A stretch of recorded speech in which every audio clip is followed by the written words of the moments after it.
ପଛପଟେ ବାବା ମାନେ ଛିଡ଼ା ହେଇଛନ୍ତି ବସିଛନ୍ତି, ଡାହାଣ ପଟେ ମା ମାନେ। କାହାର ହାତ ନାହିଁ, ସବୁ ଶୀତ ଦିନ ଗୋଟେ ଥିଲା ବୋଲି ଗୋଟେ ହାତ କାକିରେ ପୁରିକି ବସୁଥିଲ। ଏବେ ତ କିଛି ନାହିଁ। ଏବେ ତାହେଲେ ଚାଲନ୍ତୁ ପ୍ରେମ ସେ ଟିକେ ସମସ୍ତେ ଗାଇବା ନା, ତାଳି ମାରିକି ପ୍ରେମ ସେ। କବି ରାମ ବନ କେ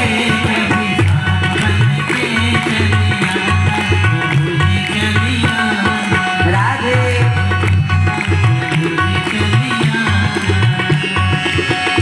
चली आना प्रभु जी, चली आना, चली आना कब राम रूप में आना,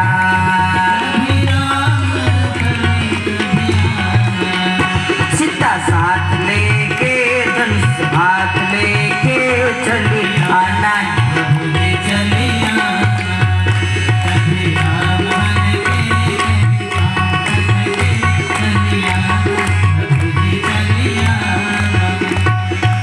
श्यावर रामचंद्र भगवान की। तो से भगवान तो केवे राम ही परंती, तो केवे कृष्ण ही परंती, तो केवे श्याम ही परंती, केवे से कौन ही परंती। से बड़ी वशिष्ठ कहले तमे जो सीता को धरिक आसी, जो सीता साथ लेके धनुष हाथ लेके, जो धनुष तमे हाथ रू धरिक आसीच, हाथ रे धारण करिच, से धनु को ही नहीं लिंगराज को निकट रे समर्पण करो। जो धनु को नहीं तमे रावण को मारिच, जो धनु को माध्यम करी ताकू नहीं लिंगराज को निकट रे समर्पण करो। आ तृतीय युग रे भगवान राम आसी लिंगराज को निकट रे ताहा समर्पण करथिले बोली आपण देखिबे सर्वाग्य रे कोन सभा पाउचंती लिंगराजंकर धनु। धनु एबे भी आपण माने गले बा आज यूट्यूब जदी सर्च करिवे लिंगराज मंदिर टेंपल देखिबे महादीप पठिला बेलको सेठी धनु थाए। ये मनगणा कथा नहीं, ये शास्त्र कथा। आप भावुं कि शिव ये कली जुगर जन्म है, शिव कली जुगर नुहे, शिव अनंत जुगर, कारण जुग 4 नुहे, जुग 5। कली जुग, द्वापर जुग, सत्य जुग, तृतीय जुग, अनंत जुग। अनंत जुगर देवादेवी मानकर सृष्टि शंकर भगवान से अनंत जुगर सृष्टि सत्य जुगरे आसी कोठी विराजमान कले। एकाम्र क्षेत्र भुवनेश्वर रे भगवान शंकर भुवनेश्वर रे रहिले। ओडिशावासी को धन्य कले। सीना आम आजिकल ओडिया बोली कहवा को निजक भल लगुनि, आपण मान करियारे सेटा हो नथुओ, निजक ओडिया बोली कहवा आमको टिके भल लगुनि। जेमिति गोटे ओडिया लोक जाइथिले वेस्ट बेंगल को, पश्चिम बंग को जाइथिले, बंगाली भाषा गोटे ओडिया लोक टिए थाए, देखिले लोकटा ओडिया कथा होची ओडिया रे। ओडिसा जाइथिबा लोक जनक कोन कले, भक्त लोक थिले बोले जाई ताको कहले जानिलेटा ओडिया लोकटा बंगाल चाकरी करछि बोली रहउछि, ताको जे कहले जय जगन्नाथ ना तुमी की बोलछि आमी जानते पारना, तुमे कोन कहउछ आमे जानी पारुनु। माने ओडिया कहया पे ताकर की भावना देखुन तमे ओडिया।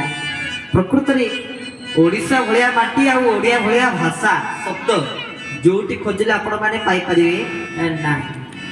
ओडिसा स्वतंत्र नले काहे के शिव को नारायण उभय हरि एवं हर काहे को ओडिसा आस्तांते। हर रहिले लिंगराज स्वरूप रे, हरि रहिले स्वयं निजे जगन्नाथ स्वरूप रे ए ओडिसा रे। काहे के महान महान सदगुरु ठाकुर अभिनव परमहंस ठाकुर निगमानंद बाबा बलिया, पूज्य पूजक बाबा बलिया, बाबा वैकुंठ ब्रह्मचारी प्रेमाचार्य बाबा मधुसूदन महापुरुष सचिदानंद पंचसखा ई सब कोन पाई ओडिसा रे जन्म हेले। ओडिसा माटीटी होची प्रकृति रे नियारा। ये नियारा माटी रे हम समस्त जन्म लेचे।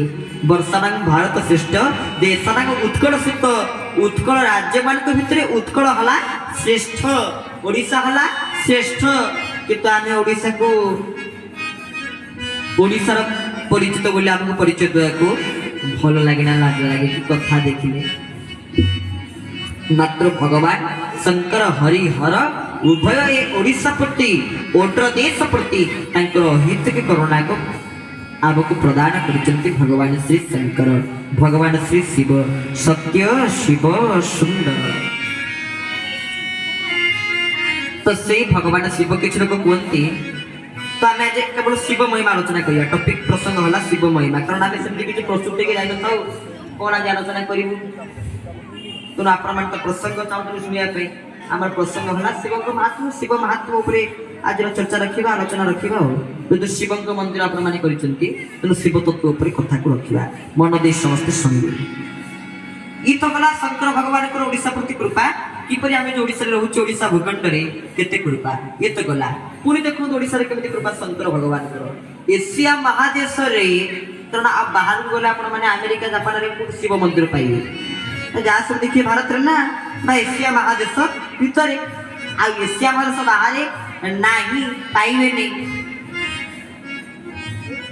से एशिया महादेश भीतर भारत वर्ष रे बा जहाँ को आम भारत बोली कहूचे से भारत रे ओडिशा रे केमिति शंकर भगवान को कृपा ना अच्छी जी शिवलिंग आम देखु ज्योतिर्लिंग ये तो छोट पिला सब पार्टी कर कहल देखिए जी शिवलिंग आम देखु सब बड़ शिवलिंग कौटी अच्छी ओडिशा रे केते तो पार्टी तुल कर आगे बसी के तो माजा पिराणी के थमस पकी स्प्राइट फ्राइट देकी के बादाम पुड़िया पुड़िया खाई के आगे से बाबा से जगह को पूरा अपरिष्कार कर साइले देखो आपण माने कुंतु सबुठु बड़ शिवलिंग कोटी अच्छी बाबा मान सब माँ मैंने जानते ये आमर अच्छा तो कुनी पिला माने सबुठु बड़ शिवलिंग अच्छा बालेश्वर जिलार भूसुंडेश्वर महादेव की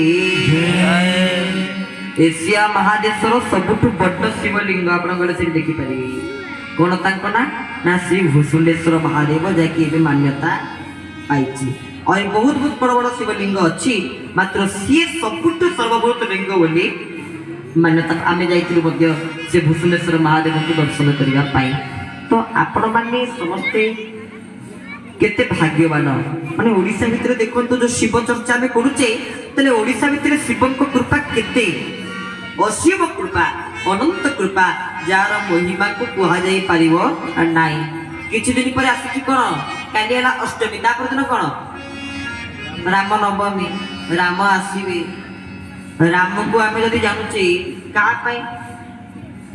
श्री रामचरित मानस से जगतसिंहपुर केते जगह आप देखिए श्री रामचरित मानस नवान्न पारायण प्रवचन होना होनी रामचरित मानस हो राम कथा हो 9 दिन जो पारायण हो जो पाठ हो श्री रामचरित मानस रामचरित मानस मानस कहले मन ये मन भितर श्री राम को चरित थिला कहा मन भितर ना शंकर भगवान मन भितर किंतु माँ पार्वती 14टी प्रश्न हला रामचरित मानस माँ पार्वती 14टी प्रश्न रे पचारि प्रकृत से रामंकर महिमा कौन रामचरित मानस प्रवक्ता किए कुन्नी प्रवचक केशव दास कृष्ण ना रामचरित मानस प्रवक्ता किए शंकर भगवान माँ पार्वती 14टी प्रश्न पचारि शंकर भगवान उत्तर देते